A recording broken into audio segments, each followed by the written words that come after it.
අත්‍රා ගච්ඡන්තු දේවතා සද්දම්මං මුනි රාජස්ස සුනන්තු සංඝ මොක්ඛදං ධම්ම ශ්‍රවණ කාලෝ අයං බදන්තා ධම්ම ශ්‍රවණ කාලෝ අයං බදන්තා ධම්ම ශ්‍රවණ කාලෝ අයං බදන්තා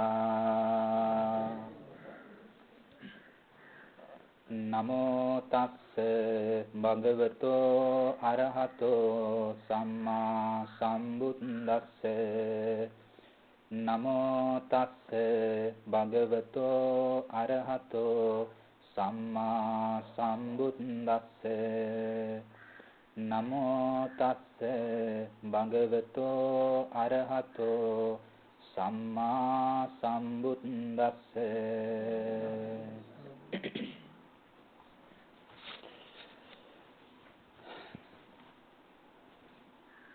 පින්වත් මෑණිවරුන් ඇතුළු ධර්ම ශ්‍රවණාබිලාසී සදහවත් වාසනාවන්ත පින්තුනි අද මේ හැම දිනාටම විශේෂ දවසක් බවට පත් වෙනවා. තමන්ගේ නිවස තුල තවත් බොහෝ දෙනෙක් එක් රැස් කරගෙන බුදුරජාණන් වහන්සේ ලෝක දේශනා කළා වූ ඒ උත්තරීතර ධර්මයෙන් බිඳක් අපිට මේ වෙලාවේ ශ්‍රවණය කර ගන්නට ලැබීමෙනොත් ඒ වගේම දවස පුරාවටත් තථාගත ධර්මය ඇසුරු කරන්නට ලැබීමෙනොත් අපි අද දවසේ මහත් වූ ලාභයක් කරගන්නා වූ දවසක් බවට පත් කරගනිමින් සිටින්නේ. ඒ නිසා හැමදෙනාම බුදුරජාණන් වහන්සේ කෙරෙහි අප්‍රමාණ ගෞරවය අප්‍රමාණ ශ්‍රද්ධාව මතු කරගෙන ඒ ශ්‍රද්ධා සිත පෙරදරි කරගෙන තථාගත ධර්මය අපි ශ්‍රවණය කරන්නට ඕනේ. තථාගත ධර්මයේ තරම් අපේ ජීවිතවලට සැනසෙල්ලක් යහපතක් උදා වෙන්නා වූ දෙයක් අපිට මේ ලෝකේ තවත් ඇත්තේ නැහැ. මේ ලෝකේ අපි සැනසෙන්න කියලා සතුටු වෙන්නට කියලා රැකවරණයක් උදා කරගන්නට කියලා අපි මොනතරම් දේවල් නම් ජීවිතේට අපි එකතු කරගන්නවද එකතු කරගනිමින් සිටනවද? ඒ දේවල් පිළිබඳව අපි ජීවිතේ කොයිතරම්නම් බලාපොරොත්තු තබාගෙන සිටනවද? ඒ බලාපොරොත්තු මේ හැම දෙයක්ම එකතු කරගත්තා වූ මේ හැම දෙයක්ම පිනතුනි ඇත්තටම අපේ ජීවිතයට අපි බලාපොරොත්තු වෙන නියම සැපය කියන කාරණාව ළඟා දෙන්නට උපකාර වෙන්නේ නැහැ. අපි ලෝකේ දෙයක් ලෝකේ සීමා කරගත්තු දෙයක් නම් අපි ජීවිතේ ලං කරගන්නට නැත්නම් ජීවිතය තුල එකතු කරගනිමින් අපි සිටින්නේ අපිට කවදාවත් ඒ තුලින් දුකක් නොවි සැනසille වාසය කරන්නට පුළුවන් වෙනවා කියන එක කරන්න පුළුවන් වෙන්නේ නැහැ. එහෙම පුළුවන් වුණා නම් අපිට බුදුරජාණන් වහන්සේ නමක් ලෝකයට පහළ වෙලා සතරකින් ඈතර වෙන්නට කියලා අපිට අනුශාසනා කරන්නේ නැහැ නේද? බුදුරජාණන් වහන්සේ නමක් මේ ලෝකයට පහළ වෙන්නේ අති දීර්ඝ කාලයක් සංසාරේ පාරමී ධර්මයෝ පූර්ණය කරලයි. එසේ පූර්ණය කරන්නේ කුමක් සඳහාද? මේ ඔබත් මමත් මේ සංසාර ගමනේ බොහෝසෙන් රැවටිලා මුලාවටපත් වෙලා ඉන්න අපිට සසරෙහි යථාර්ථයක් දැක ගන්නට පුළුවන්කමක් ශක්තියක් මෙවෙනතුරු ඇති උනේ නැහැ. ඒ යථාර්ථය අපිට අපේ ජීවිතෙන් කාගේවත් උපදේශයක් නොමැතිව අපිට ජීවිතයක සාත් කරගන්න හැකියාවකුත් ඇත්තේ නැහැ. කුමක් සඳහාද? යථාර්ථය කියන්නේ අපේ මේ ඉඳුරන් වලට ගෝචර වෙන්නා වූ දේ එහෙම නෙවෙයි. අපි අද අපේ දැනුම් මට්ටමින් අපේ දැනුම් පරාසයෙන් අපි යමක් දන්නවා යමක් දකිනවා යමක් අසනවා මේ වගේ දේවල් අපි ලෝකයේ ඇසුරු කරනවාද පවත්වනවාද ඒ දේවල් ඇත්තටම යථාර්ථය දකින විට ඒ එකක්වත් අපි ඇත්තටම නොදන්නා වූ දේවල් කියලා තමයි අපිට අවබෝධ වෙන්න ගන්න. ඒතර අපි තථාගතයන් වහන්සේ යථාර්ථයේ වශයෙන් දේශනා කළේ යමක්ද අපි ඒ ජීවිතයේ තුලින් දැකලා නැහැ. ඒක අපි අවබෝධ කරලා නැහැ. එතකොට අපි මේ තාක් සංසාරේ ඇත්තක් හැටියට තිබෙනවා කියලා යමක් නම් අපි ලෝකේ දැකගත්තේ පරිශීලනය කළේ එය ඇත්තට මේ ලෝකේ පවතිනා වූ දෙයක් එහෙම නොවේ. ඒක අසත්‍ය වූ දෙයක්. එය අවිද්‍යමාන වූ දේවල්.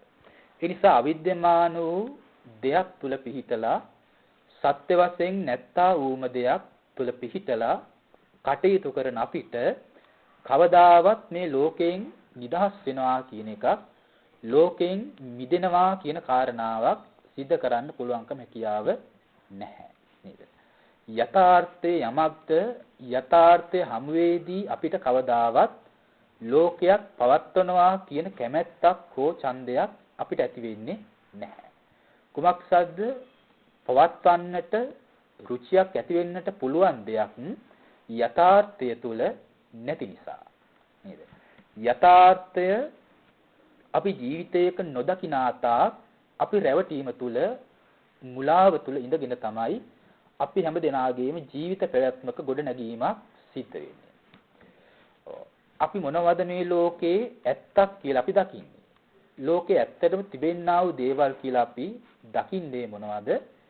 අපේ මේ ඇස කන නාසය දිව ශරීරය කියන මනස කියන මෙන්න මේ දේවල් වලට ගැටෙන දේවල් හමු වෙන දේවල් ඇති දේවල් හැටියට තමයි අපි අරගෙන පවත්වන්නේ. එතකොට අපි මේ දේවල් පවත්වනකොට අපිට වෙන්නේ මොකක්ද? අපිට උරුම වෙන්නේ මොකක්ද? අපිට උරුම වෙන දේවල් තමයි එසේ පවත්වන ඒ දේවල් හේතු කරගෙන අපිට ජරාවටපත් වෙන්නා වූ මෙන්න මේ දුකට මුහුණ පාන්නට සිද්ධ වෙනවා. ව්‍යාධියට ලෙඩ රෝගයන් වලටපත් වෙන්නා වූ දුක විඳ ගන්නට අපිට සිද්ධ වෙනවා. ඒ වගේම මරණයටපත් වෙන්නා වූ මරණීය දුකට අපිට මුහුණ පාන්නට සිද්ධ වෙනවා. ඒ වගේමයි ශෝක පරිදේව වැනි මේ වගේ අප්‍රමාණ දුක්ඛයන් වලට ලක් වෙන්නට අපිට සිද්ධ වෙනවා. ඒ විතරක් නොවේයි අපිට තිරිසන් ප්‍රේත නිරේ වැනි මේ වගේ දුර්ගති ස්වභාවයන් වලට අපිටපත් වෙන්නට සිද්ධ වෙනවා නේද? ඒ වගේම තමයි මේවා තුල අපි ඇත්තක් කොටගෙන වාසය කරමින් ඒව තුල සිට වෙලා ඉන්න අපිට මනුස්ස ආත්මභාවයක් අපිට ලබන්නට සිද්ධ වෙනවා. මනුස්ස භාවයකින් ඊතරින් නොවන තැනකට අපවපත් වෙනවා. ඒ වගේම එතනින් තවත් ටිකක් එහාට ගියාම අපිට දිව්‍ය ලෝක මට්ටමේ ආත්ම භාව ප්‍රතිලාභයන් ලබාගෙන වාසය කරන්නට සිද්ධ වෙනවා. තවත් එතනින් එහාට ගියොත් අපිට බ්‍රහ්ම ලෝක මට්ටම තැන දක්වාම අපිට අපේ ජීවිත පැවැත්ම ආත්මීය ප්‍රතිලාභයන්ගේ පැවැත්ම සිද්ධ කරන්නට වෙනවා. එහෙනම් අපිට මේ බ්‍රහ්ම ආදී වශයෙන් පවතින ආත්ම භාව ගත්තත් දිව්‍යතල මට්ටමේ ජීවිත පැවැත්මක් ගත්තත් මනුස්ස ආත්ම භාව ප්‍රතිලාභයන් ගත්තත් සතර අපා මට්ටමේ ආත්ම භාව ප්‍රතිලාභයන් ගත්තත් මේ සෑම දෙයක්ම අපිට උරුම වෙන්නට හේතුව තමයි මොකක්ද? අපි මේ අපේ මේ ඉඳුරන් වලට ගැටෙන්නා වූ දේවල් ඇත්තා නැත්නම් සත්‍යයක් කියලා අපි දකින නිසායි නේද? මේ ඉඳුරන් අසාදී ඉඳුරන් වලට ගැටෙන දේවල් අපි අද දන්න පරාසයෙන් හමු වෙනකොට ඒව ඇත්තක් කොටගෙන අපි කල්පනා කරන නිසායි. අපි කයින් ක්‍රියා කරන්නේ කයින් කටයුතු කරන්නේ මොනව හමු වේද? ඒ අපි ඇත්තක් කියලා දකින්නා වූ දැනගන්නා වූ දේවල් නිසායි නේද? අපි වචනයෙන් ක්‍රියා කරන්නේ වචනේ ක්‍රියාකාරකම් සිද්ධ කරන්නේ ඒ දේවල් අපිට හම්බ වෙන්න නිසා. ඒ දේවල් වල පැවැත්මක් අපිට සිද්ධ කරන්නට තිබෙන ඕනෑකම නිසායි. ඒ වගේම අපි මනසින් යම් ආකාරයේ කර්ම නැත්නම් ක්‍රියාකාරීත්වයන් සිද්ධ කරයි නම් ඊබඳු පැවැත්මක්ද ඒ ආකාරයෙන් හෝ කර්මයක් අපට රැස් වෙනවා නම් ඒ සියල්ලත් අපිට අර අපි දන්න පරාසයෙන් ඇත්තා වූ දෙයක් පදනම් කරගෙනමයි. එනම් මෙබඳු ඇති දෙයක් විසින් දකිමින් ලෝකයට ඇලී බැඳී වාසය කරන්නා වූ තාක් කාලයක් අපිට මේ සංසාර පැවැත්මකින් මිදෙනවා කියන කාරණාව सिद्ध කරන්න පුළුවන්කම නැහැමයි නේද? එහෙනම් අපිට ඇත්තටම එහෙනම් මේ පැවැත්ම මේ සංසාර පැවැත්ම අපිට දුරු කර ගන්නට නම් සංසාර පැවැත්මකින් අපේ ජීවිත මුදවා ගන්නට නම් අපිට කරන්ට වෙන දේ තමයි මොකන්ද? සසර අපිට මේ වගේ සංසාර පැවැත්මක් අපගේ ජීවිත පැවැත්මක් වෙන්නේ අපි යමක යථාර්ථයක් නොදැක්කම නම් යමක ඇත්තක් නොදැක්කම නම් අපිට අනේ යථාර්ථය අපි දැක්කොත් ඒ දේ තුල අපි යථාර්ථය අපි දැක්කොත් අන්න අපිට මේ කයින් කටයුතු කරන්න කියලා හෝ වචනයෙන් ක්‍රියාකාරකම් කරන්න කියලා හෝ මනසින් ක්‍රියාකාරකම් කරන්න කියලා හෝ යමක් අපිට හම්බ වෙන්නේ නැහැ. අපිට ඒ විට යථාර්ථය හම්බ වෙදී අපේ මනසක් සකස් වෙන්නේ කුමක් සඳහාද? මෙබඳු තැනකින් මිදෙන්නට ඕනෑ කියන මහත් වූ උමනාව කැමැත්ත තමයි අපේ ජීවිතයේ තුල ඇතිවෙන්නා වූ එකම බලාපොරොත්තු බවට පත් නේද? නමුත් අපිට යම් පමණකින් හෝ යම්ක යථාර්ථයක් අපි ලෝකේ යම් විදිහට නම් ලෝකේ දකින්නේ ඒ තුල යථාර්ථය මෙන්න මෙබඳුයි කියලා අපි යම් පමණකින් දැනගත්තා. අපිට පුළුවන් කමක් ඇති වෙලා නැහැ මනාකොට යථාර්ථයකට හිත තබලා අපගේ සසරකින් මිදෙන මාවතකට ගමන් කරන්න විදිහට අපේ ජීවිතයේ වැඩපිළිවෙලක මනාකොට පිළිපදින්න. කෙනා යම් මට්ටම් වලින්ද ඒ යථාර්ථය කියන කාරණාව දැනගන්නේ.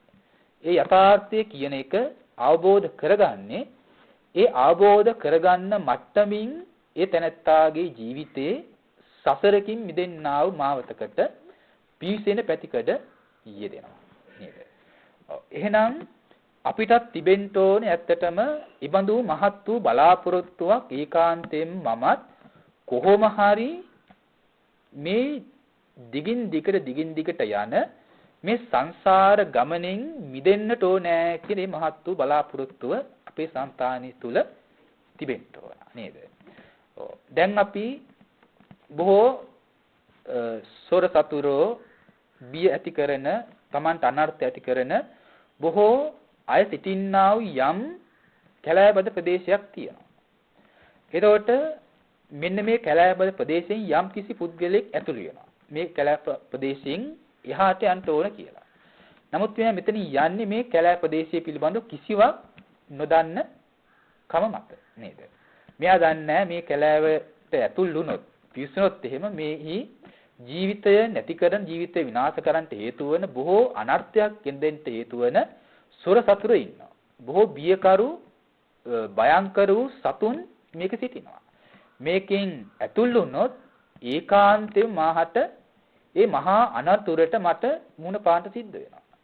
නේද? එහෙම කිය කාරණාවක් එයා දන්නේ නැහැ. එසේ නොදන්නා කම තියන්නා තාක් මෙයා බියක් නැතුවම යන්නව තැනෙත් එක් බවට පත් වෙනවද නැන්ද? එයා යනවා නේද? ඔව්. ඒක යම් කෙනෙක් දැනගත්තොත් මේ කැලෑබද ප්‍රදේශයේ මෙන්න මේ වගේ ස්වභාවයක්. මෙන්න මේ වගේ දේවල් තියෙන තැනක්. කියලා දැනගත්තොත් දැන් මෙයා මේ කැලෑවට ඇතුල් වෙනවද? ඒ ඇතුල් වෙන්නේ නැහැ. ඇයි? මෙයා මේකේ ස්වභාවය දැන් දන්නවා. ඒක මනාකොට එයා ඒක දන්නවා. තමාගේ අනර්ථය, තමාගේ මරණයක්, තමාට බියක් මේ නිසා ඒකාන්ත වෙනවා කියන බව දන්න නිසා, මහත් වූ දුකක් වෙනවා කියන බව දන්න නිසා එයා එතෙන්ට ඇතුල් වෙන්නේ නැහැ නේද? අපි සසර දුකයි කියලා අපි කියනවා නේද? සසර දුකයි කියලා අපි කියනවා.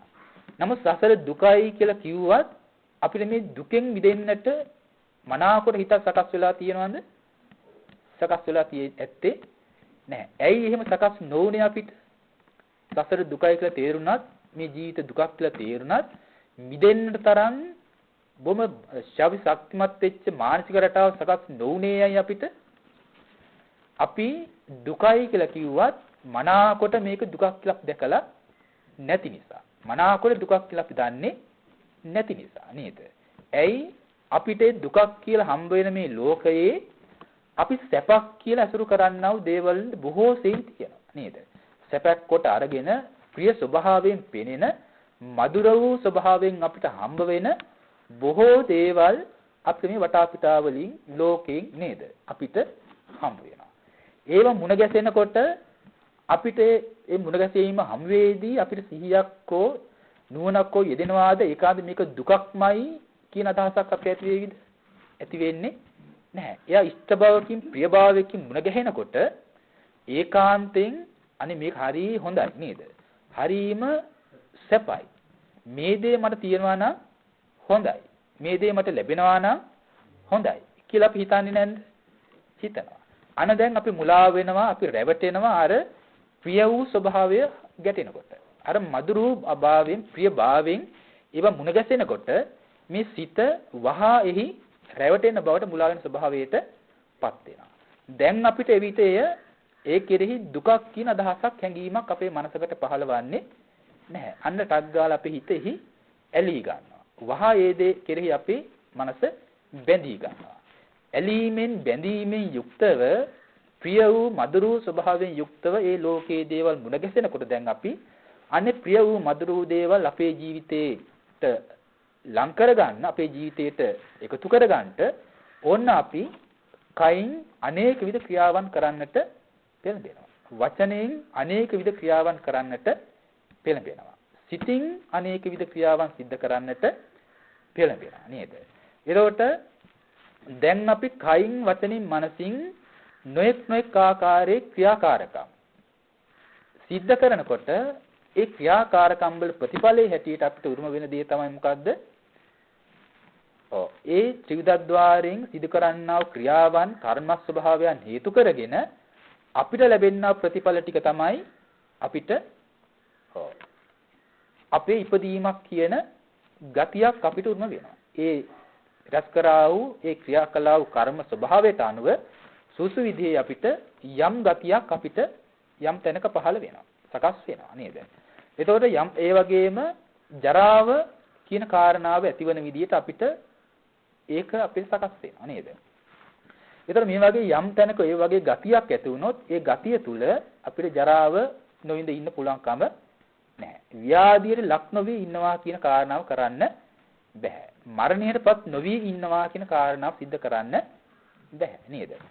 ඒ වගේ ජරා මරණ ආදී අප්‍රමාණ දුක්ඛයෝ අපිට උරුම වෙනවා අපි කළා වූ අර ක්‍රියාකාරකම් මත. කාය වාක් මනෝ ద్వාරයන්ගේ සිද්ධ කළා වූ කර්ම ස්වභාවයන් මත. එතන මේ කර්මයන් කරනකොට ඒකෙන් සකස් වෙලා තියෙන මොකද්ද අපේ ඒකෙන් තීරණය කළ දීලා තියෙන අපිට උරුම කළ දීලා තියෙන ක්‍රියාකාරකමෙන් ඉපදෙන ස්වභාවයක් ජරාවටපත් වෙන බවක් ව්‍යාධියටපත් කරන බවක් මරණයටපත් කරන බවක්.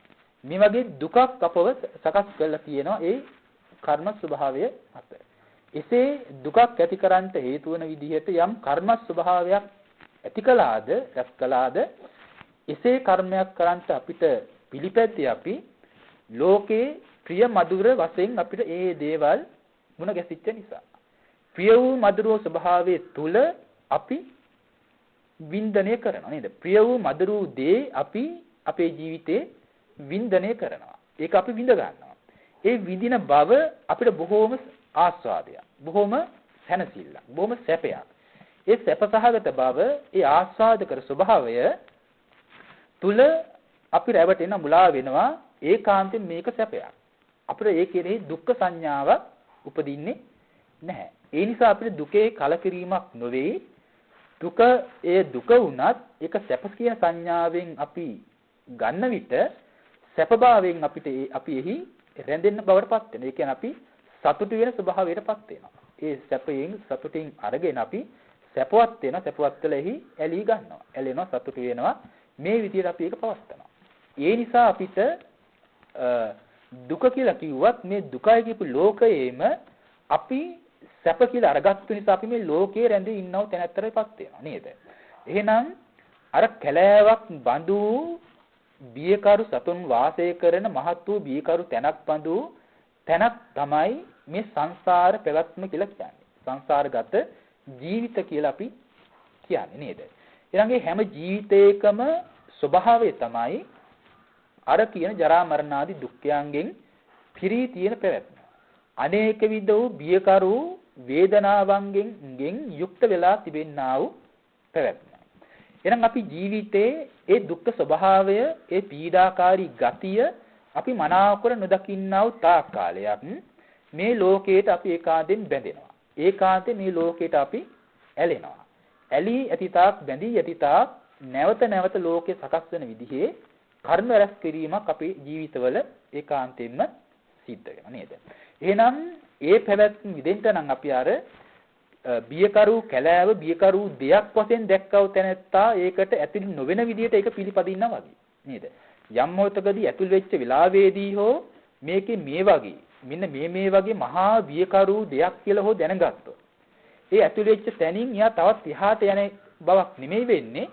එතනින් නැවතත් ආපසු එමක් නේද? ආපසු එන විදිහට තමයි දැන් එයා කටයුතු කරන්නේ. එතනින් ඉදිරියට යන්න විදිහට කටයුතු කරන්නේ නැහැ. එතනින් නැවත ආපස්සට එන විදිහට තමයි මිදෙන විදිහට තමයි එයාගේ පැවැත්ම සිද්ධ කරන්නේ. නමුත් අපි මේ ලෝකේ දුකයි කියලා අපි තේරුණත් දැනුණත් අපි අහලා තිබුණත් මනාකොට මේ ලෝකේ දුකක් කියලා අපි නොදකින නිසා අපේ ජීවිත දුකක්මයි කියන පැතිකඩයන්ගෙන් අපි නොදක තිබෙන නිසා අපි ස්වල්ප ආකාරයෙන් අපිට ප්‍රියමధుර දේවල් මුණ ගැහෙනකොට විඳින්නව සැප හැමෙදී අපි තව තවත් මේ සසර ඉදිරියටම යන්නව ස්වභාවයටපත් වෙලා තියෙනවා. අර බීකරු කැලෑවේ බියක් කියලා අතරමඟදීව දැනගත්ත කෙනා ඉදිරියට ගියොත් යාට ඒ බීකරු බවට මුහුණ දෙන්න වෙන්නා වගේ අපිටත් මේ දුක කියලා දැනගෙන සැපක් කියලා දකින්න තැනින් කලකිරීමක් නොවි. ඒද දුකක් කියලා දකීමක් නොකොට අපි වෙන්නේ මෙන්න මේ තුල රැඳී ඉන්න ප්‍රයත්න කරන එක නේද? එහෙනම් අපි යම් ආකාරයකින් යම් මට්ටමකින් අපි සැපයක් ආස්වාදය ප්‍රිය වූ මధుර ස්වභාවයෙන් යුක්ත වූ දෙයක් කියලා දකින්නා වූ තැනත් අපි මනාකොට දුකක් කියන තැනකින් මානසිකාරය කරන්න දක්ෂ වෙනවාද? දුකක් කියලා දකින්නට අපි ජීවිතේ සමර්ථ වෙනවාද? අපි එහිලා අපේ මනසක් රැඳී තබා ගන්නට අපිට පුළුවන්කම හැකියාව ඇති වෙන්නේ නැති වෙනවා. එතන අපේ රැඳී ඉන්න තරම් සිතක් කැමති වෙන්නේ නැහැ නේද? කොච්චර ප්‍රිය වුණත් කොච්චර මధుර වුණත් අනේ මේකට මම කැමති වුණොත් මේ දේ මම ලබා ගත්තොත් මේ දේ මම පැවැත්තුවොත් ඒකාන්තයෙන් මට මේ ජරා ව්‍යාධි මරණ ආදී දුක්ඛයන්ගෙන් නොමිදේ ඉන්න මට බැහැ නේද? සතර අපා දුක්ඛයන් වල නැවැටි මට වාසය කරන්න බැහැ නේද? කියන මෙන්න මේ කාරණාව එයාට දැනෙන්න ඕන. ජීවිතේ හොඳින් ඒ කාරණාව දැනුනොත් එයා ලෝකේ කොච්චර ප්‍රියමනාප වුණත් ඒ දේවල් හඹා යන්නව තැනෙක් වෙන්නේ නැති වෙනව නේද?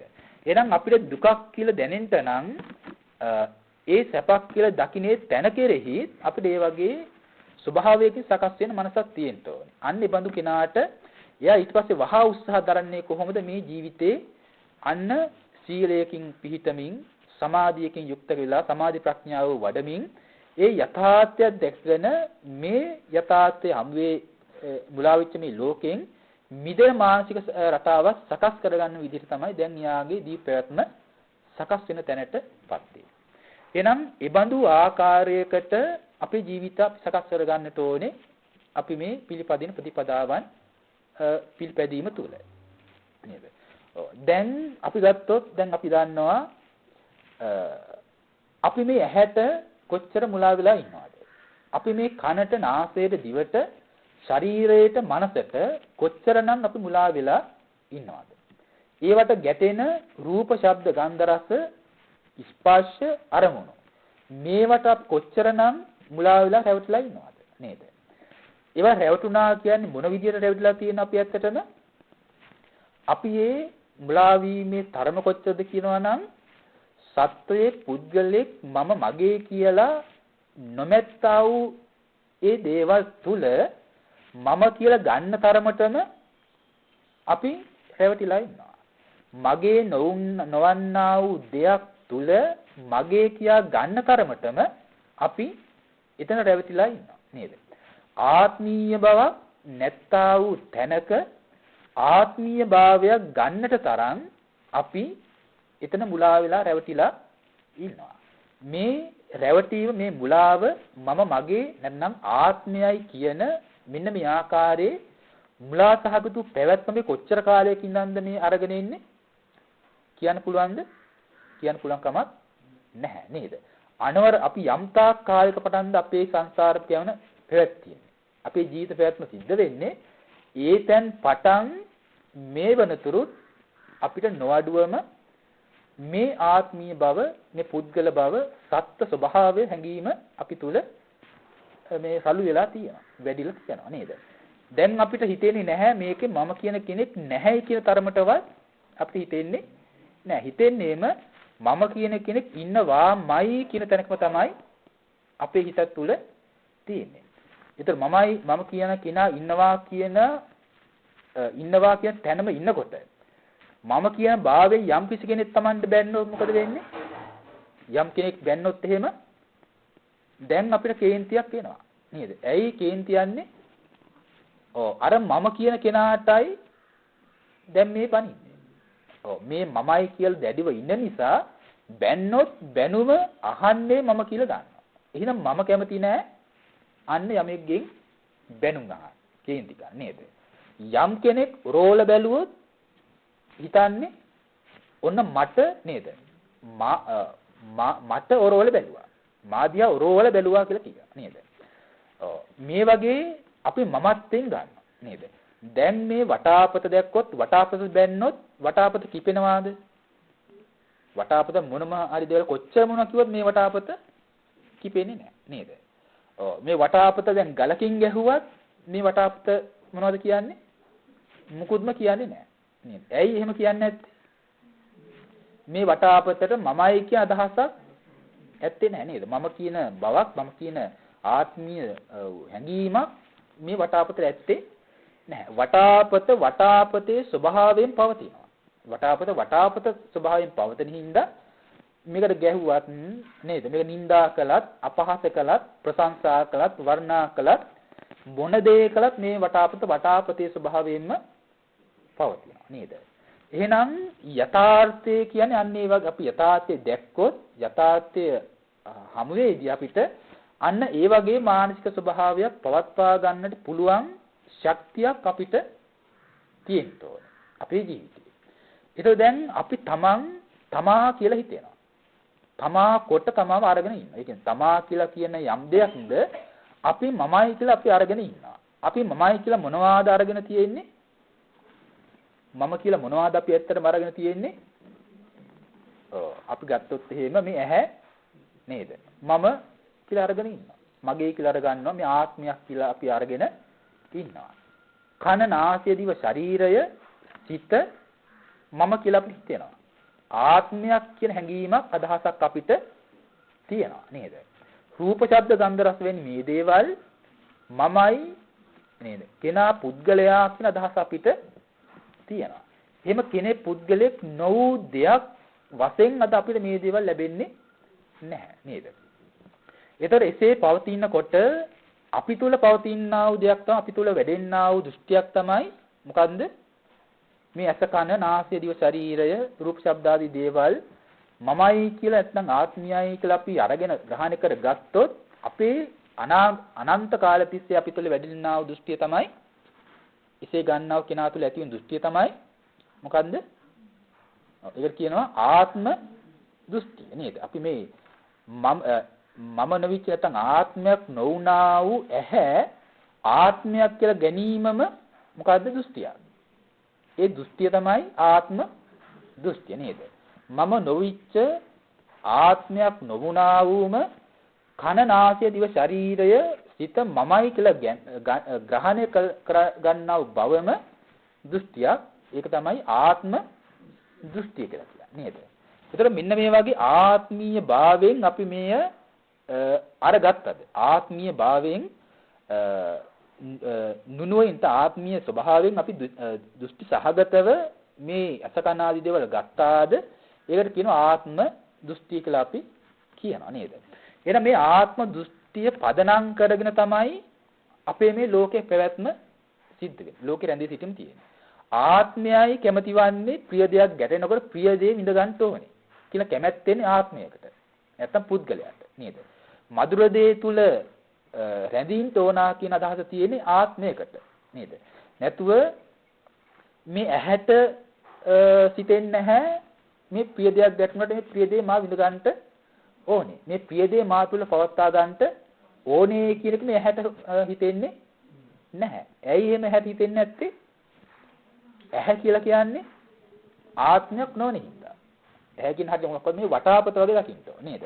වටාපත යම්සේද ඉබඳු ස්වභාවයක් ලෙස මේ ඇස ස්වභාවයෙන් දකින්න. ඇහැ කියන්නේ ස්වභාව මාත්‍රයක්මයි. ඒ ස්වභාව මාත්‍රයක් වූ ඇස ප්‍රිය වූ දේවල් මුණ ගැහෙනවා, අප්‍රිය වූ දේවල් මුණ ගැහෙනවා. ප්‍රිය අප්‍රිය වූ දේවල් ගැටෙනකොට මුණ ගැහෙනකොට ඇහැට මේක ලං කර ගන්න ඕන, මිද ගන්න ඕන කියලා හිතන්නේ නැහැ, ඇලෙන්න ඕන කියලා හිතෙන්නේ නැහැ. මේකට ගැටෙන්න ඕන කියලා හිතෙන්නේ නැහැ නේද? ප්‍රිය දේ ගැටුණත් උපේක්ෂාමයි, අප්‍රිය දේ ගැටුණත් මේ ඇහැ උපේක්ෂාමයි නේද? මධ්‍යස්තව ඇහැ ස්වභාවයෙන්ම පවතිනවා. එනම් යමෙක් ඇහැ වශයෙන් දැක්කොත් අන්න ඒ විදිහට යාගේ මනසක් තියෙන්න ඕනේ. ඒකට ඒබඳු ආબોධයක් යුක්ත වුණොත් අපේ මනස දැන් මේ ඇහැ කෙරෙහි ආත්මීය භාවයකට ඉඩක් ලැබෙන්නේ නැති වෙනවා නේද? ඒතකොට දැන් දෝෂේ එහෙනම් මේ ඇහැ අපි අවබෝධ නොකරපු කව. ඇස කියපු මේ ධර්ම ස්වභාවය ඇස මාත්‍රයෙන් අපි නොදකින්නා වූ ඒ යථාර්ථය නොදකින්නා වූ බව නේද? එහෙනම් ඒ ස්වභාවයෙන් අපේ අවබෝධයේ දැක්ම පැවතුනොතින් අන්න අපිට පුළුවන්කමක් තියෙනවා මේ ශාසනයේ යම් අර්ථයක් කරා හොඳින් ඇති කරගෙන දිනු කරා යන්න. එහෙනම් අපි දැන් ගත්තොත් එහෙම දැන් මේ ඇහැට රූප ගැටෙනවා නේද? ඇහැට රූප ගැටුනොත් අපිට මොකද්ද වෙන්නේ? අපිට ඇහැට රූප ගැටුනොත් ඇති වෙනවා මොකන්ද?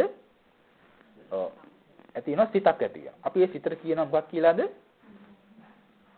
සිත චක්කු විඥාන කියලා කියනවා නේද? සිතක් පහළ වෙනවා. ඒ සිත මේ ඇහැ වස්තුව කරගෙන පහළ වෙන හින්දා ඒකට කියනවා චක්කු විඥානයි කියලා අපි ඒකට කියනවා නේද? දැන් ඇසට රූප ගැටිලා චක්කු විඥානේ පහළ වෙනකොට ඒ සිත තනියෙන්ම පහළ වෙන්නා වූ දෙයක්ද නැහැ නේද? ඒ සිතත් එක්ක තවත් ධර්මයේ පහළ වෙනවා නේද? මොනවද? ඒ සිතත් එක්ක උපදිනවා. ඒ සිතත් සමගම වේදනාවක් පහළ වෙනවා. ඒ සිතත් එක්ක වේදනාවකුත් පහළ වෙනවා. ඒ සිතත් සමගම හඳුනා ගන්න බවකුත් නැත්නම් සංඥාවකුත් පහළ වෙනවා. ඒ සිතත් සමගම සංකාරයකුත් නැත්නම් චේතනාවකුත් පහළ වෙනවා. ඒ සිතත් සමගම ස්පර්ශයකුත් නේද? මානසිකාරයකුත් මෙන්න මෙහෙම ධර්මතා කිහිපයක් රාශියක් පහළ වෙනවා. ඉතින් දැන් මේ වගේ ධර්මතා රාශියක් පහළ වුණා කියලා දැන් ඔබ දන්නවාද? ඇස රූපයක් ගැටිලා සිතක් පහළ වුණා, වේදනාවක්, සංඥාවක්, චේතනාවක්, මේ ස්පර්ශයක්, මානසිකාරයක් පහළ වුණා. දැන් මේ බඳු ධර්මතා ටිකක් පහළ වුණා කියලා පහළ වෙනකොට දකින්නවාද? දකින්නේ නැහැ. මේ පහළ වුණා කියලා දැනීමක්වත් දැන් ඇති වුණාද? දැනීමක්වත් ඇති වුණේ නැහැ. ඒතර අපිට එහෙම නුනේ ඇයි? නේද? ඇයි මේ ඇහැ අපිට මම කියලා කෙනෙක් වෙලා තියෙනවා. ඇහැට මම කියලා කෙනෙක් වෙලා තියෙනවා. ඒ මමයි කියලා ගත්ත මේ ඇහැ අපි මේ දැම්ම මේ ඒ ඇහැ කියලා ගත් ඒ මමත්වයෙන් පවතින නැත්නම් ඇහැ නිසා යම් මමත්වයක් වෙයිද? මම කියලා යම් ඇහැක් වෙයිද? ඒ මම කියන බව මේ දැම්ම ඇති වුණා වූ දෙයක්ද? මේ මොහොතේ පටන් ඇති වුණා වූ දෙයක්ද මේ මම කියු බව? නෑ. මේ ඇහැ කියන එක දැන් මේ විලාවේ පමණක් තීච්ච දෙයක්ද? නෑ. මේ ඇහැ කියන එක අපිට නේද? මව් කුසෙන් එළියට ආවද යම් දවසක අපි ඉපදුනාද ඒ මොහොතේ පටන් මේ ඇහැ අයි පරිහරණය කළා. ඒ ඇහි පැවැත්ම තිබුණා නේද? එතකොට ඒ තැන් පටන් මේ මොහොතේ දක්වා මේ ඇස පිළිබඳව අපිට තිබෙන්නේ එකම එක අදහසක්. ඒ ඇහැ පිළිබඳව එකම එක කෙනෙකුගේ පැවැත්මක් තමයි අපිට හම්බුනේ. මොකද්ද? මම කියන කෙනාගේ පැවැත්ම නේද? යම් දවසක ඉපුණා නම් මේ මොහොත දක්වා තියෙන මේ ඇහැ පිළිබඳව අපිට මම කියන කෙනෙකුගේ පැවැත්මක් තමයි හම්බ වෙන්නේ නේද? ඒතර මම කියන කෙනෙක් හම්බ වෙනවා. ඒ මම කියන කෙනාට රූපයක් පේනවා. මම කියන කෙනාට රූපයක් ගැටුනොත් ඒ රූපයේ ස්වභාවයක් දන්නේ නැති වෙනකොට රූපය අපි හිතමු යම් තවත් සත්පුද්ගල කියන ආකාරයෙන් නම් ගත්තේ. ඒ රූපේ කෙරේ යම් සත් සංඥාවක් නම් තිබ්බේ. පුද්ගලයා කියන බවක් නම් තිබ්බේ. ඇහැට මේ ගැටුනොත් එහෙම දැන් යාගේ කල්පනා මොකන්ද? පුද්ගලයෙක් හම්බ වෙනවා කියන්නේ නේද? පුද්ගලයෙක් දැන් මුණ ගැහුණා කියන අදහස තමයි තියෙන්නේ. එතකොට දැන් දකින්න විට ඇහත් රූපයක් දෙක ගැටිලා සිතක් උපදිනකොට, චක්කු විඤ්ඤාණිත උපදිනකොට ඒ වෙලාවට තියෙන අදහස තමයි මොකන්ද? ඒ කියන්නේ අපි දැන් මේ සිතක් පහළ වුණා කියලා අපි දැනගන්නේ කොහොමද? දැන් මේ චක්කු විඤ්ඤාණ සිතේ ස්වභාවය තමයි ඒ පහළ වෙන්නේ මොන ස්වභාවයෙන්ද ඒක? දකින්න ස්වභාවයෙන්. ඒ කියන්නේ දැකීමේ ආකාරයෙන් තමයි මේ සිත පහළ වෙන්නේ. හරි? චක්කු විඤ්ඤාණය කියලා කියන්නේ දැන් ඒ ලක්ෂණ ස්වභාවයෙන් අපි මේ සිත තේරුම් ගත්තොත් චක්කු විඤ්ඤාණිත කියලා කියන්නේ අපි ඒක හඳුනාගන්නේ ඇසල රූපයක් ගැටුනොත් අපිට ඇති වෙනවා මොකද්ද? දැකීමක්. අපිට ඒ රූපය පිළිබඳව දකින්න බවක් අපිට ඇති වෙනවා නේද? ඒ දකින්න බව මොකන්ද? ඒ දකින්න බවට කියනවා මොකක් කියලාද? අසත් රූපත් දෙක නිසා පහළ වුණු චක්කු විඤ්ඤාණ සිත. අපිට ඇසට මට පුද්ගලයා හම්බ වුණොත් මුණ ගැහුණොත් අපි කියනවා මම ඔයාව දකිනවා කියලා අපි කතා කරන්නේ. මට ඔයාව පේනවා මම ඔයාව දකිනවා. මම දකිනවා කියලා තමයි අපි කතා කරන්නේ නේද? ඒතර මම දකිනවා කියලා දැන් අපි එතනදී ඇසුරු කරන්නේ අරගත්තේ මොකක්ද? ඒ දකින බව අපි අරගෙන තියෙනවා එහෙනම් මම දකිනවා කියන තැනකින්. මම දකිනවා කියන තැනකින් අපි අරගෙන තියෙනවා මේ මොකද්ද? චක්කු විඤ්ඤාණ සිත නේද? අපි චක්කු විඤ්ඤාණ සිතට මිම්මක් දීලා තියෙනවා, වටිනාකමක් දීලා තියෙනවා. මොන වගේ මට්ටමකින්ද? පුද්ගල භාවයකින්. ආත්මීය භාවයකින් වටිනාකමක් දුන්නා මේ අසත් රූපත් නිසා හටගන්නා වූ චක්කු විඤ්ඤාණ සිතට මම දකිනවා කියලා. එහෙනම් මම දකිනවා කියලා තැන ඉන්නා තා මේ හටගන්න සිත වශයෙන් යා අවබෝධ කරගන්නේ නැහැ. යාර සිතේ ස්වභාවයෙන් අවබෝධ කරගන්නේ නැති වෙනවා. ඒතර යාට හැම තැනකම පුද්ගලයාගේ විද්‍යමානත්වයක ප්‍රයත්නක්ම තමයි හම්බ වෙන්නේ නේද? කලින් ඉඳන්මම ඒ මම හිටියා. කියන්නේ කලින් ඉඳන්ම මම කියන කෙනා හිටියා. කලින් සිටම මේ දකින මමත් හිටියා. කලින් ඉඳලම මේ ගැටේ නැත්නම් මුණ ගැහෙන කෙනාත් හිටියා. ඒතර අපිට මේ සත්ත්ව පුද්ගල භාවයන්ගෙන් හිස් නොවුනා වූම දේවල් තමයි දැන් අපිට ඔක්කොම ගැටලා තියෙන්නේ. අපිට මේ හම්බ වෙලා තියෙන අපේ පරිහරණයට සිද්ධ වෙලා තියෙන්නේ. එහෙනම් මේ පුද්ගල භාවයෙන් මේ ටික හම්බ වෙන තාක් පවතිනා වූ තාක් කාලයක් අපිට මෙතන මේ වගේ ධර්ම ස්වභාවයක් උයි මේ හටගත්තේ කියන දැක්මක් අපිට ඇතිවන්නේ නැහැ නේද? පුද්ගලයේ ආත්මයක් නැත්තා වූ තැනක පුද්ගලයේ ප්‍රකට වෙලා මම කියන කෙනෙක් ප්‍රකට වෙලා ආත්මීය භාවය ප්‍රකට වෙලා තියෙනවා නේද? මේ ප්‍රකට වෙච්ච මම පුද්ගලය ආත්මය කියන එකටයි දැන් අපි ඒ ආත්මය නැති කරගන්න දැන් අපි කැමතිද? මම කැමතිද මැරෙන්න? මම මැරෙන්න කැමති නැහැ නේද? ඔව් මම මැරෙන්න කැමති නැත්තේ මෙතන මම කියන කෙනා ඉන්න නිසා. ඒ ආත්මය කියන බව තියෙන නිසා. එහෙනම් ඒ තරමටම තියෙනවා.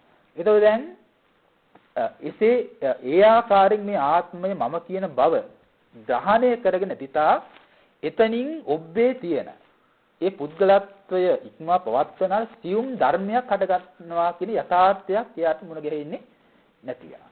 නැයි යථාර්ථය මේ මම කියු බව හේම නෙමෙයි. ආත්මීය භාවයේ නොවේ යථාර්ථය නේද?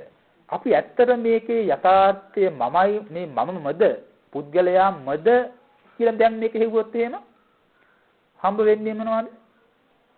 ඇහැ පිළිබඳව මේ ඇහැ මමයි කියලා අරගෙන තියෙනවා. ඒ ඇහැ මමමද කියලා බලලා මෙතනකොට ඇහි මම කියන කෙනා හම්බ වෙන්නේ නැති වෙනවා නේද? අපි ඇහි මමත්වයක් හම්බ වෙන්නේ නැති වෙනවා. රූපයේ පුද්ගලයා කියලා අපි අරගෙන ඉන්නවා. රූපේ පුද්ගලයා කියලා රූපේ පුද්ගලයාම්ද කියලා අපි විමසොත් එහෙම නුවණින් රූපේ පුද්ගලයා හම්බ වෙන්නේ නැති වෙනවා. අපි විපමණ කාලයක් රූපේ මමයි රූපයේ පුද්ගලයා කියලා පරිහරණය කළාද රූපයේ පුද්ගලයා කියලා ආත්මයයි කියලා අපි ඇලුනද බැඳුනද ඒ රූපයේ කිව් පුද්ගලයා අරබයා කාය වාක් මනෝ කර්ම රැස් කළාද ඒ රූපයේ ඒ පුද්ගල භාවය නැහැ කියලා දකිනකොට නේද?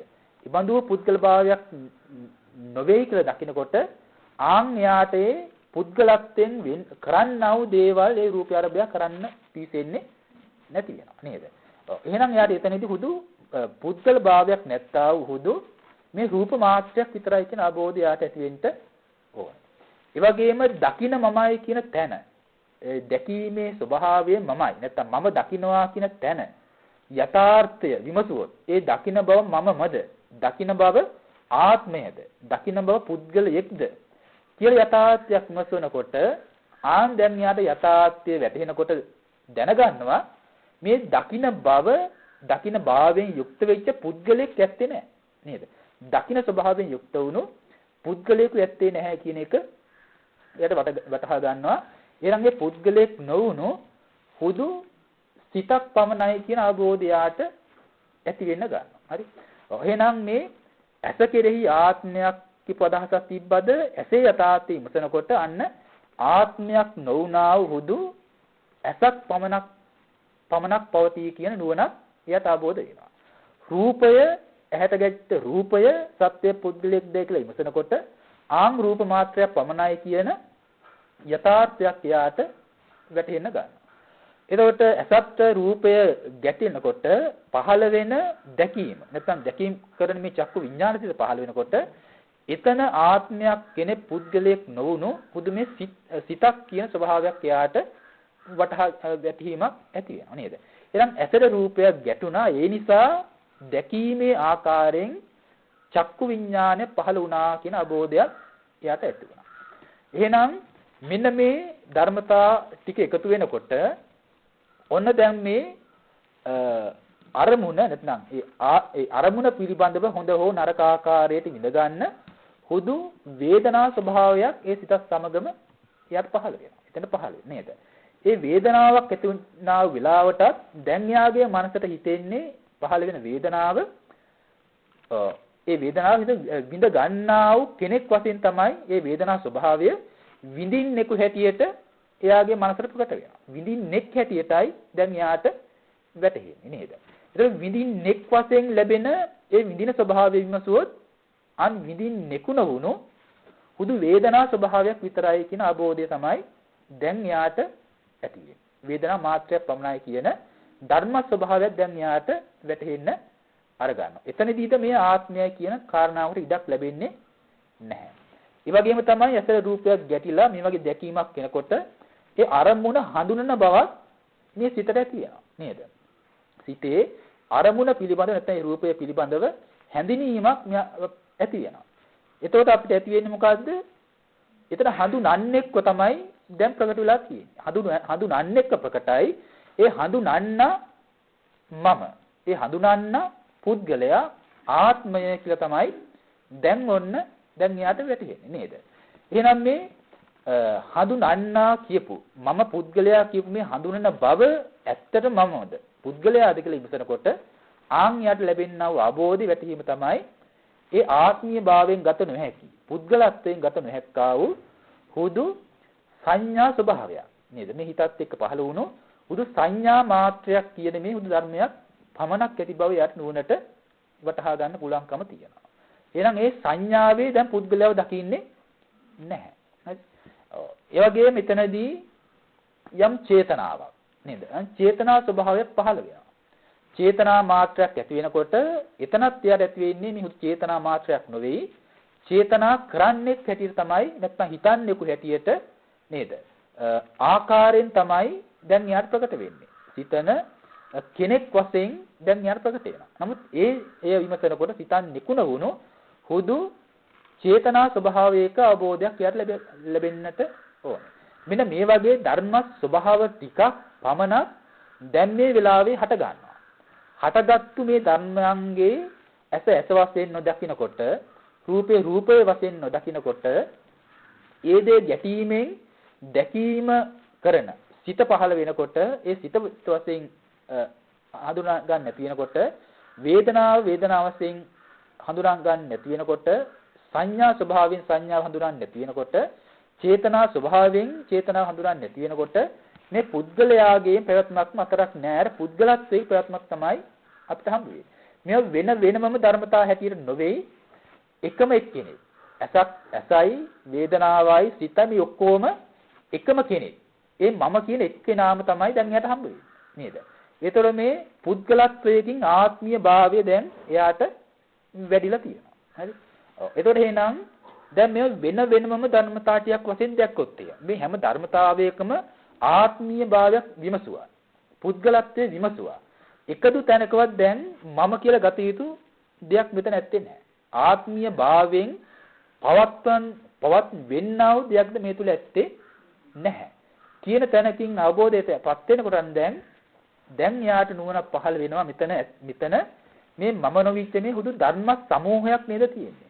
ඇසක් පමණක් ඇති බව, ඒ ඇසට ගැටුණු හුදු රූප මාත්‍රය පමණක් ඇති බව, දැකීම කරන හුදු චක්කු විඤ්ඤාණ සිත පමණක් ඇති බව, හුදු වේදනාව කියන සිතුවිල්ලක් පමණක් ඇති බව, සංඥාවයි කියන මේ සංඥාව කියන ධර්මතාව සිතුවිල්ලක් පමණක් ඇති බව, චේතනාවයි කියන මේ චේතනා සිතුවිල්ලයි කියන සිතුවිල්ල මාත්‍රය පමණක් බව ඇති බව යාට කොන අවබෝධයක්පත් වෙනවා. එහෙනම් මේ ධර්ම ස්වභාවයක ප්‍රවත්මක් නේද? එහෙනම් මම පෙරත් මේ බඳු ධර්ම ස්වභාවයන් ටිකක් හමු වේදී පෙරත් මම කියලා පැවැත්වුවා නම් මම කියලා ආත්මීභාවයෙන් අරගෙන තිබ්බනම් මේ ධර්ම ස්වභාවය ටිකම නේද? මේ ධර්ම ස්වභාවයම නේද පෙරත් මම ආත්මීය භාවයෙන් අරගෙන තිබුණේ. එහෙනම් පෙරත් ආත්මයක් කියලා මමයි කියලා පැවැත්වද්දි මම කියලා පවත් වනකොටත් එතන මම කියලා කෙනෙකු හිටියේ නැහැ නේද? නේද? පෙරත් මම කියපු ආකාරයෙන් ඇසුරු කරද්දී මම කියන භාවයක පැවැත්මක්ද ඒ තුළ තිබුණේ නැහැ කියන අවබෝධය අන්න දැන් යාට වැටහෙනවා. එහෙනම් අන්න දැන් යාට තියෙන පෙරත් මම මේ අවිද්‍යාව නැත්නම් නොදන්නා වූ අවිද්‍යාවක පැවැත්මක් නේ තිබුණේ. මම කියලා මගේ කියලා ආත්මය කියලා අවිද්‍යාව නිසා මේ යථාර්ථය නොදන්න අවිද්‍යාව නිසා වැරදි හඳුනා ගැනීම නේද? මම කියන විපරීත සංඥාවක් නේද පවත්වලා තියෙන්නේ. සත්වයා පුද්ගලයා කියන විපරීත සංඥාවන්ගේ පැවැත්මක් නේද මේ අතීතේ පටන් පවත්වලා තියෙන්නේ. කියලා අන්න දැන් එයා අවබෝධ කරගන්න නේද? ඒක දැන් මේ හටගත්තු මේ ධර්ම ස්වභාවය අවබෝධ වෙනකොට මේ ධර්මයේ ස්වභාවය අවබෝධ වෙනකොටම ඒ අවබෝධ ඥාණයෙන් එයාට අතීතය පිළිබඳවද අවබෝධයපත් වෙනවා නේද? දැන් ඒතර මේ දැන් ඇති කර ගන්නා වූ අවබෝධය නිසා අතීතයේ යමක් දැන් සිහි කරගත්තොත් සිහි වෙනකොට දැන් සිහි වෙන්නේ මොකද්ද එතකොට? අතීතේ මම කියලා නම් පරිහරණය කළේ ඒ අතීතේ මමයි කියන අදහසින් දැන් සිහි වුණොත් දැන් ඇති වෙන්නා වූ අවබෝධයේ මත ඒ ඥානයේ මත එයා ඒ ඥානෙ යුක්තව අතීත අරමුණ සිහි වෙනකොට එහෙනම් මේ අතීත මම කියලා යමක් බෙර ඌදයක් සිහි වුණාද මේ ධර්ම ස්වභාවය නේද? මේ රූපයක් නේද දැන් මේ සිහි වෙන්නේ. අතීතේ මම කියලා ඇසක් පැවතුවාද මේ මම නොවිච්ච මේ ඇස නේද? මේ ඇස නේද දැන් මේ දැනගන්න නේද? එහෙනම් අතීතේ වේදනාව නේද දැන් මේ දැනගන්න. අතීතේ පැවතුණු මේ සංඥාවක් නේද දැන් මේ හඳුනන්නේ නේද? කියලා දැන් අන්න යාට අතීතේ යමක් ඒ විදිහට පුද්ගලෙක් ලෙසින් ගත්තා වූ යමක් දැන් සිහි වුණොත් දැන් මේ වටහාගත්තු ආબોධ ඥාණයෙන් එයාට අතීතේ යමක් සිහි වුණත් සිහි වෙන්නේ මේ ඇස රූපය චක්කු විඥාන සිත වේදනාව සංඥා සංකාර විඥාන. ඔය කියන ධර්ම ස්වභාවය පමණක් දැනගන්න ඥානයක් තමයි දැන් යාට වටහා ගන්න තියෙන්නේ නේද? එහෙනම් දැන් අපි පුද්ගලත්වයෙන් ආත්මීය භාවයෙන් අනාගතයේ පිළිබඳ යමක් ප්‍රාර්ථනා කරන්නට අපේ මනසක් පෙළඹෙනවද? අනාගතයේ පුද්ගලත්වය පවත්වාලන්ට කැමැත්තක් ඇති වෙනවද? නෑ. අනාගතයේ වශයෙන් පුද්ගලයන්ගේ පැවැත්මකට ප්‍රාර්ථනා කරන්නේ නෑ. අනාගතයේ පුද්ගලත්වය ජීවත් කිරීමේ කැමැත්තක් දැන් යාට හිත දෙන්නේ නැහැ. අනාගතයේ පුද්ගලයෙකු වරබයා මිල මුදල් හදන්න, ගෙවල් දොරවල් හදන්න, රැකී ආරක්ෂා කරන්න, මේ වගේ දේවල් කරන්න නේද? යාන වාහන අරගන්න පුද්ගලත්වයක් වෙනුවෙන් මේ දේවල් කරන්න පෙළඹෙන්නේ නැහැ. අපිට යාන වාහන ඕනේ, රැකී ආරක්ෂා ඕනේ, ගෙවල් දොරවල් ඕනේ. කවුරුන් වෙනුවෙන්ද? කවුරුන් ජීවත් කරන්නද? මාව ජීවත් කරන්න. මට සුවසේ වාසය කරන්න. ඉතින් මේ සුවසේ වාසය කරන්න ඕන කියපු මේ පුද්ගලයා කියපු බව සත්‍ය වශයෙන් නැතිනම් දැන් එහෙබඳු ප්‍රාර්ථනාවක් දැන් මෙයාගේ හිතට ඇති වෙනවාද? ඇති කරගන්න දැන් කැමැත්තක් එයාට ඇති වෙන්නේ නැහැ නේද? එහෙනම් මේ හැම කැමැත්තක්ම හැම ප්‍රාර්ථනාවක්ම හැම බලාපොරොත්තුවක්ම අපිට තිබෙන්නේ මේ පුද්ගලයා කියපු තැන රැවටි ඉන තාක්.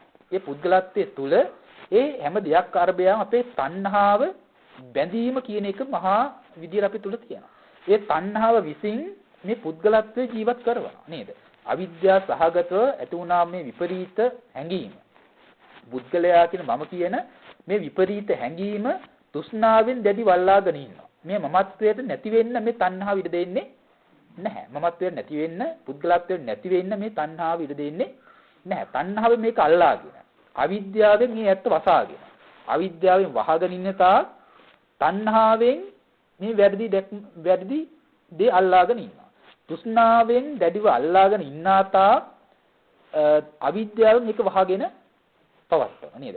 අවිද්‍යාව තෘෂ්ණාවෙන් මේ දෙක අල්ලාගෙන බඳවාගෙන අපෝ මේ සංසාරයේ දිගින් දිගට පවත්වන සංසාර ගමනක අපි යොදවලා තියෙනවා නේද? ඒ නිසා තමයි බුදුරජාණන් වහන්සේ දේශනා කළේ නේද? පුරිමා භික්ඛවේ කෝටි නපඤ්ඤායති අවිජ්ජාය නේද? මේ මහණෙනි සංසාරය කියන්නේ අවිද්‍යාව. ඒ කියන්නේ මේ අනවරාග්‍රය මේ සංසාරي. අනවරාග්‍රය මේ සංසාරේ නුඹලත් මාත් මේ අවිද්‍යාව නැවති නීවරෙන් වැහිලා. තෘෂ්ණාව නැවති මේ සංයෝජනෙන් බැඳිලා අනේක විද ආත්ම ප්‍රතිලාභ ලැබ දුක් විඳ මේ සංසාරේ මේ තාක් අපි ගමන් කරමින් සිටිනවා. අවිද්‍යාව තණ්හාවෙන් අපි මේ බැඳිලා මුලාවටපත් වෙනවා නේද? එහෙනම් මේ දෙකේ අපිට මේ අවිද්‍යාව තෘෂ්ණාවන්ගේ නැතිවීම මේ දෙකේ ප්‍රහාණය වීම සිද්ධ වෙනවා කුමක් දැක්කොත්ද?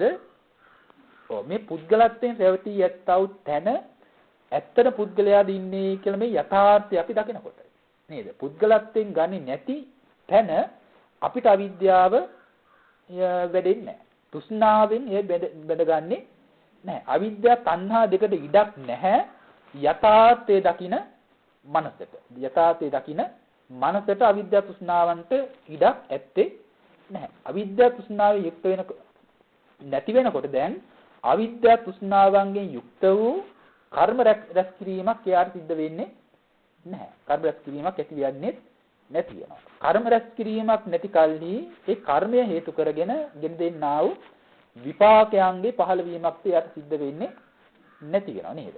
එහෙනම් සංසාර ගමන නිමා කරන්ට නම් නවත්තන්ට නම් අපි මේ යථාර්ථය අපි නුවණින් අවබෝධ කරගන්න ඕනේ. එහෙනම් මේ ඇස ආදී කියපු තැන ස්වභාවය ගත්තා. ඇස රූපේ ගත්තොත් අපි මේවා ඇස රූපේ ගන්නකොට මේ හුදු රූපයට අයිති වෙන දේවල් නේද? සිත ගන්නකොට මේ සිත සුභ ධර්මතාවය. ඒතකොට සිතයි වේදනාවයි සංඥාවයි චේතනාවයි මේ ඔක්කොම ගත්තොත් මේ හුදු නාම ධර්ම ටිකක්. ඒතකොට ඇසයි රූපයයි සිතයි ඒ සමග පහළ වෙන සිතුවිලි ටිකයි හුදු නාම ධර්මයන්. නේද? එහෙනම් මම මේ දකින්නවා කියන තැන වෙනකොට හටගෙන තියෙන්නේ මොනවා ටිකක්ද? නාම රූප ටිකක් විතරයි. නාම රූප ධර්ම ස්වභාවයක් විතරයි. දැන් මේ දකින්නවා කියන අවස්ථාව වෙනකොට අපිට හටගෙන තියෙන්නේ. ඒ වගේමමයි අපි සද්දයක් අහනකොටත් ඒ විදිහට මානසිකාරය කළොත් එයාට අහන කෙනෙක් පුද්ගලෙක් ලබන්න බෑ. ඇසීම කරන තැනත් හම්බ වෙන්නේ හුදු නාම රූප සමූහයක පැවැත්මක් විතරයි. පරම්පරා වශයෙන් පවතිනා වූ නාම රූප පරම්පරාවන්ගේ පැවැත්ම පමණක්ම පවතිනවා කියන යථාර්ථයක් එයා දකිනවා. එහෙමත් නැත්නම් මේ උපාදානස්කන්ධ ටිකක් වශයෙන් හෝ එයා ඒ ටික දකිනවා. අසත් රූපත් දෙක රූප උපාදානස්කන්ධයක් වශයෙන් චක්කු විඥාන සිත විඥාන උපාදානස්කන්ධය වශයෙන් වේදනාව උපාදානස්කන්ධය වශයෙන් ඒ සංඥා උපාදානස්කන්ධය වශයෙන් චේතනාව සංකාර උපාදානස්කන්ධය වශයෙන්. එහෙනම් දකින්නවා කියනකොට උපාදානස්කන්ධ පංචකයක් නේද? තියෙන්නේ. ඇසීමයි කියලා කියනකොටත් මෙතනත් නාම රූප දෙකක් එහෙම නැත්නම් උපාදානස්කන්ධ පංචකයක්. මෙන්න මේ වගේ ධර්ම ස්වභාවයක්මයි පවතින්නේ කියන තැන එයා දකින්න ඕන. හරි.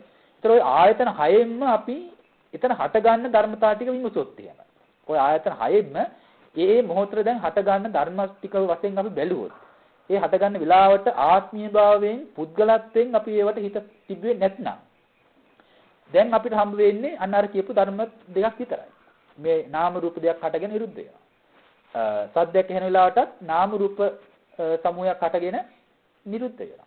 ගන්ධයක් දැනෙච්ච වෙලාවටත් මේ නාම රූප දෙයක් හටගෙන නිරුද්ධ වෙනවා නේද? රසයක් දැනෙච්ච වෙලාවටත් මේ නාම රූප දෙයක් හටගෙන නිරුද්ධ වෙනවා.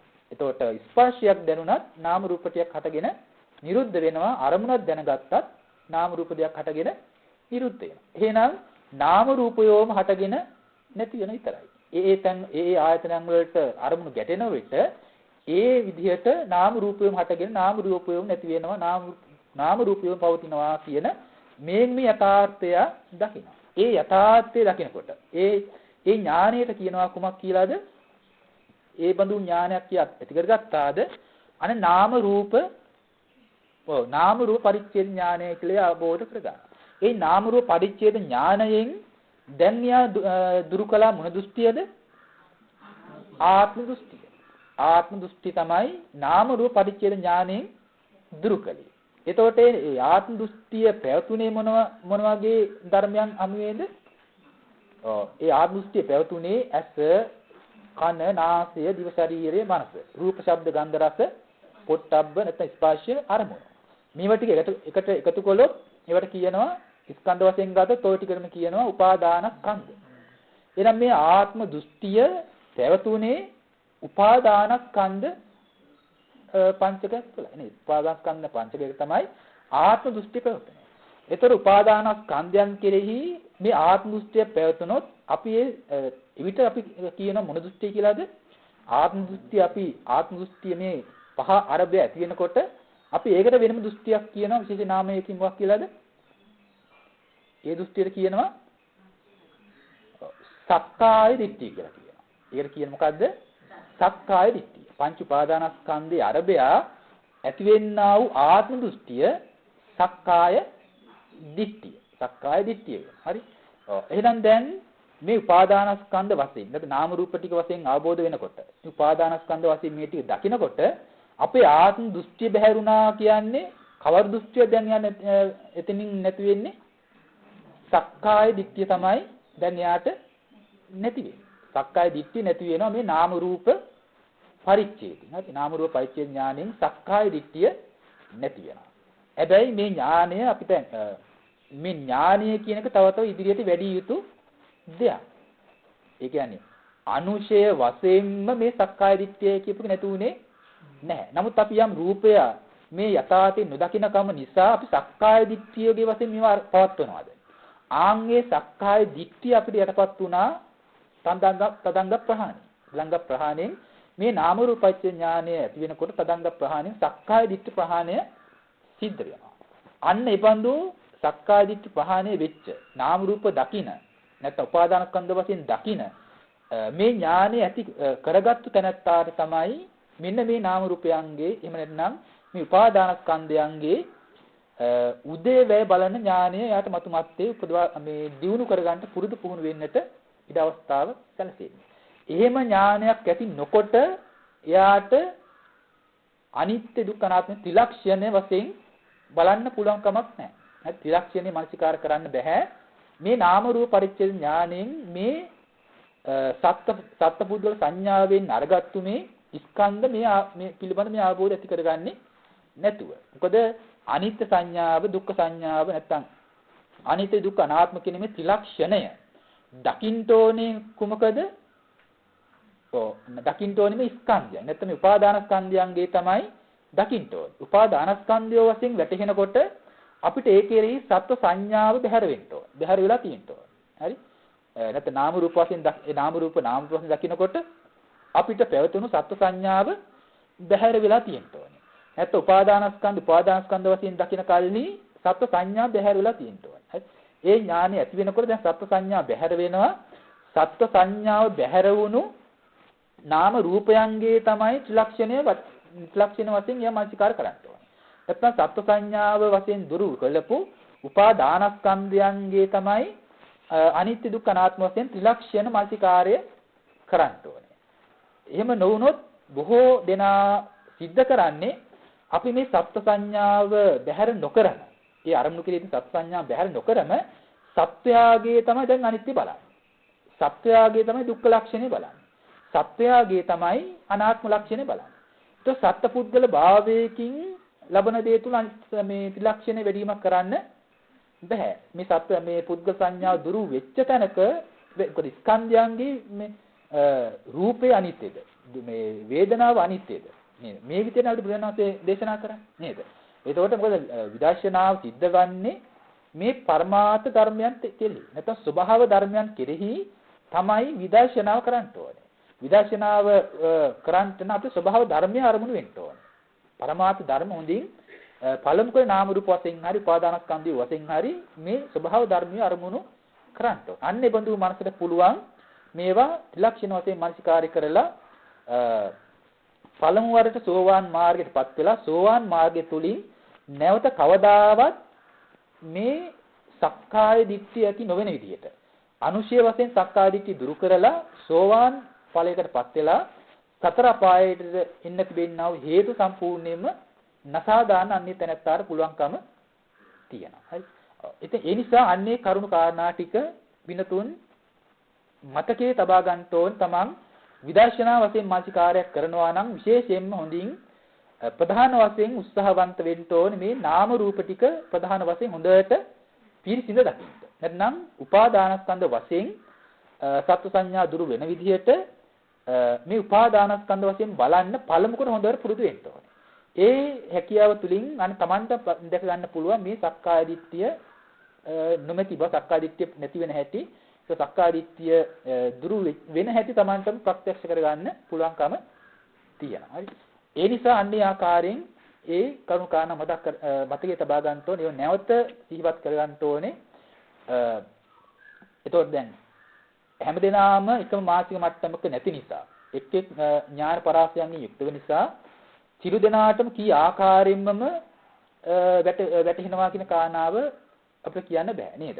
කෙනා කෙනාගේ දැනුම් පරාසය අනුව තමයි ඒ කරුණු වැටහීම අවබෝධය කියන කාරණාව සිද්ධ වෙන්නේ. ඒ නිසා අපි එය පිළිබඳවත් යම් ගැටලු පැහැදිලි කරගත යුතු තැන් තියනවාද? අපි ඒ දහම් සාකච්ඡා කරන වෙලාවට ඒ සියල්ලත් එක්ක ධර්ම සාකච්ඡාවගේ වශයෙන් අපි ඒ ධර්මාභෝධය ඇති කරගන්න උත්සාහ දරමු. ඒ නිසා මේ ශ්‍රවණය කළා වූ මේ උතුම් ධර්මය මේ හැම දිනාටම ඒ බුදුරජාණන් වහන්සේ දේශනා කොට වදාළ උත්තරීතර ධර්මය අවබෝධ කරගෙන උතුම් නිවනින් සදා සැනසෙන්නටම මේ ධර්ම ශ්‍රවණය හේතුපාරමී කුසලයක්ම වේවා කියන දිනාම සාදු කියලා ප්‍රාර්ථනා කරගන්න.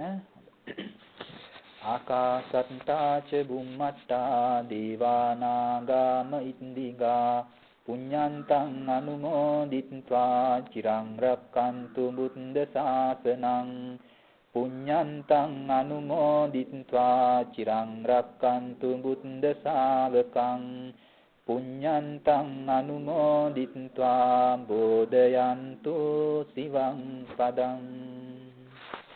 අපේ දිනාටම තිබුණා.